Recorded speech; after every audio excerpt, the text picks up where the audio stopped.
Pozdravljeni! Odločil sem se narediti miniserijo o začetku Rima do njegovega propada. Nekateri deli bodo krajši in nekateri daljši. Potrudil se bom pri vsaki stvari zajeti bistvo. Ampak danes si poglejmo, kako so grške kolonije in ljudstva indoevropejcev poselile ozemlje Italije in sčasoma ustvarile enega največjih imperijev v zgodovini človeštva. Zato pojdimo v Italijo in si poglejmo ta neverjeten antični razvoj. Antična in sodobna Italija nista identičen geografski prostor. Sicilija, Sardinija in Korzika so bile šele v 3. stoletju vključene v Italijo. Na severovzhodu pa je zajemala skoraj vso Istro, zahodno in osrednjo Slovenijo. Italija je bila najprej geografski pojem, ki ga grobo lahko enačimo z Apeninskim polotokom. S širitvijo rimske oblasti čez polotok je tako postala tudi politični pojem.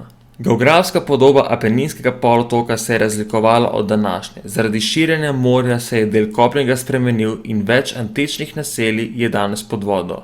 Drugačna je tudi vegetacija, saj so v antiki južni del polotoka pokrivali gozdovi, ki so zaradi izsekavanja in kozjereje izginili. Sredozemsko podnebje je na Italijo zelo dobro vplivalo, kar je ob obilici rodovitne zemlje in zadostnih padavin omogočalo razvoj kmetijstva. Zaradi obmorske lege je bila Italija vedno močno navezana na morje, kar je povzročilo hiter razvoj kmetijstva in trgovskih poti. Prav zaradi teh razmer je bila Italija velikokrat cilj priseljevanja različnih ljudstev. Priseljevanja so se najbolj pojavljala med let 1200 do leta 800 pred našim štetjem. To so bile razne kolonije, predvsem Grki, Etruščani, Kartažani in druga italska ljudstva, kot so Sabinci, Latinci, Oski in Lukanci, ki pa so v bistvu predhodniki Rimljanov. Začetek priseljevanja se je začel že v bronasti dobi, toda največje priseljevanje se je zgodilo šele v železni dobi, ko je preseljevanje doživelo svoj vrhunec.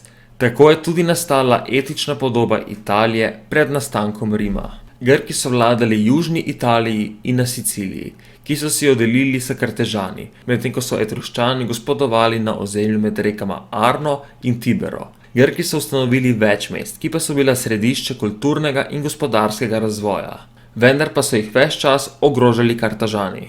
Južnoitalske kolonije so v 6. stoletju pred našim štetjem postale kulturno in politično vodilne v grškem svetu. Uveljavilo se je ime Velika Grčija. Grki so ustanovili več mest, kot so Tarent, Neapolis, Eleja in Herakleja, ki so imeli po več tisoč prebivalcev.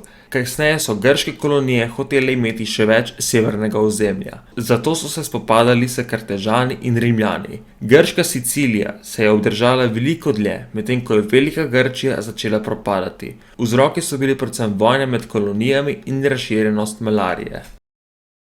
Upam, da vam je bil današnji dokumentarec všeč. Če vam je bil všeč, pritisnite like in se naročite. Hvala in lep dan.